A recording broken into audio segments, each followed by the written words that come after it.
ఆహారంతో ఆరోగ్యంలో ఒక చక్కటి ఆరోగ్యకరమైన పానీయం చేసుకుంటున్నాము. ఇది మనం కూల్ డ్రింక్స్ ఇవన్నీ తాగితే చాలా వరకు హెల్త్ పాడవుతుంది. లివర్ మీద దాని ప్రభావం చూపిస్తుంది.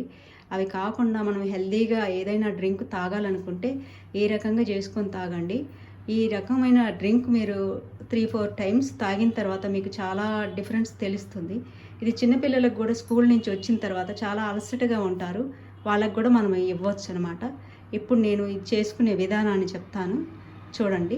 ఇప్పుడు 1 లీటర్ వరకు నీళ్లు తీసుకున్నాను నేను. అందులో ఆర్గానిక్ బెల్లం ఒక 50 గ్రామ్స్ వరకు తీసుకున్నాను. కొంచెం స్వీట్ ఎక్కువగా కావాలనుకున్న వాళ్ళు ఇంకొక 20 గ్రామ్స్ వరకు కూడా వేసుకోవచ్చు. నిమ్మకాయలు అయితే 3 వరకు పెద్ద నిమ్మకాయలు తీసుకోవచ్చు, లీటర్ నీళ్ళు కాబట్టి. ఆ లీటర్ నీళ్ళకు నేనైతే చిన్నవి కాబట్టి ఒక 4 వరకు తీసుకున్నాను. మధ్య కట్ చేసి పెట్టుకున్నాను. కొంచెం సైంధవలవనం లేదా సాల్ట్ అది కూడా ఒక పించ్ వేసుకోండి. మన డిహైడ్రేషన్ కూడా తగ్గిస్తుంది అనమాట. అలసటను బాగా తగ్గిస్తుంది సాల్ట్. బీపీ ఉన్న వాళ్ళైతే దాన్ని తీసేయచ్చు, వాడకుండా ఆపేసుకోవచ్చు. ఇంకా జీలకర్ర పొడి ఇదైతే 2 స్పూన్స్ వరకు వేసుకోవచ్చు లీటర్ నీళ్ళకు. నేను చిన్న స్పూన్ కాబట్టి దీంతో ఇంత స్పూన్ అయితే మీరు 2 స్పూన్స్ వేసుకోండి. ఇంకా ఇంతే ఈ పానీయం తయారు చేయడానికి.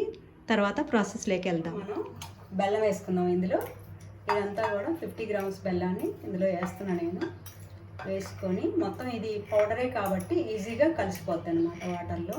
ఒక పెద్ద స్పూను తీసుకుంటే కలిపేసుకోవచ్చు ఇలాగా. ఇప్పుడు మనము ఇందులో 2 స్పూన్స్ వరకు ఈ చిన్న స్పూన్ తోటి 2 స్పూన్లు వేస్తున్నాను నేను.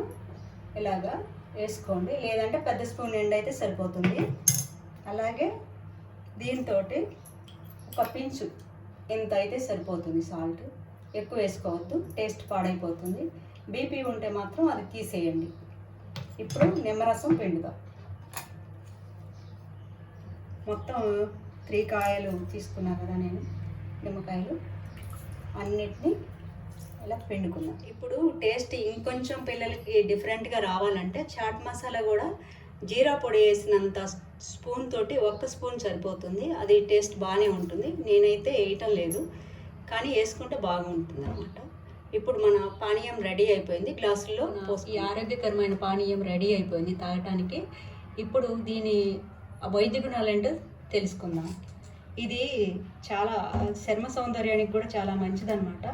ఎక్కిళ్ళు అదే పనిగా వస్తున్నప్పుడు నిమ్మరసంలో సాల్ట్ ఉంటుంది కదా మన ఇంట్లో, అది కలుపుకొని కొంచెం తాగితే నెమ్మదిస్తుంది. పంచదార కూడా కలుపుకొని తాగొచ్చు తాగాలనుకుంటే. అదే ఆ ప్లేస్లో బెల్లం కూడా కలుపుకోవచ్చు ఇష్టమైతే. అలసటను పోగొట్టి శ్రమను, నీరసాన్ని, నిస్సత్తును తగ్గిస్తుంది అనమాట. చురుకు, ఉత్సాహం కూడా కలిగిస్తుంది ఈ నిమ్మరసం. అప్పటికప్పుడు దొరికే చక్కటి ఔషధం అనమాట ఇది. ప్రతి ఇంట్లో ఉంటుంది నిమ్మకాయ అనేది. నిమ్మరసంలో పంచదార, ఉప్పు కలుపుకొని తాగితే నిస్సత్తువ అవన్నీ ఎంబటే తగ్గిపోతుంది అనమాట. వేడి చేయడం కూడా తగ్గిస్తుంది, చలవ కలిగిస్తుంది అనమాట. దప్పికను కూడా తగ్గిస్తుంది ఇది. విష లక్షణాలు అంటే ఎలర్జీ లేదా తేలు కానీ, కందిరీగ కానీ, తేనెటీగలు కానీ ఇలాంటివి పుట్టినప్పుడు వీటి విషాన్ని మనం అప్పటికప్పుడు టాబ్లెట్ల కోసం పరిగెత్తాలంటే పొలాలలో కొందరికి పాపం కుడతాయి కదా, అలాంటి వాళ్ళు మాత్రం ఈ నిమ్మరసం ఉంటే ఆ విషం వలన కలిగే ఎలర్జీని విరుగుడుగా కూడా ఈ నిమ్మరసం పనిచేస్తుంది అనమాట. మత్తు పదార్థాలు అంటే ఆల్కహాల్ ఇలాంటివన్నీ, ఇంకా వేరే డ్రగ్స్ కూడా ఉంటాయి కదా, అలాంటి వాటి వల్ల మనకు చాలా వరకు హెల్త్ పాడవుతుంది. అలాంటప్పుడు ఇది తినే సోడాను, ఈ నిమ్మరసాన్ని కొంచెం నీళ్ళలో కలిపి తాగిస్తే మత్తు ఎంబటే వదిలిపోతుంది అనమాట. ఇలాంటి మంచి గుణం గల ఈ నిమ్మ పానీయాన్ని తప్పకుండా టేస్ట్ చేయండి. అదే మత్తు పదార్థాలు, ఆల్కహాల్ అనే కాదు, ప్రతి వారంలో 2-3 సార్లు ఇలాంటి పానీయం చేసుకొని మన ఈ కూల్ డ్రింక్స్ బదులుగా మనం తాగితే హెల్త్ను ఎంతో కాపాడుతుంది. మన పెద్దవాళ్ళు ఇలాంటివే తాగేవాళ్ళు. అందుకే నేను ఈ పాత పరిచయాలు చేస్తున్నాను. ఆసక్తి ఉన్న వాళ్ళు పాటించండి. Thanks for watching our channel.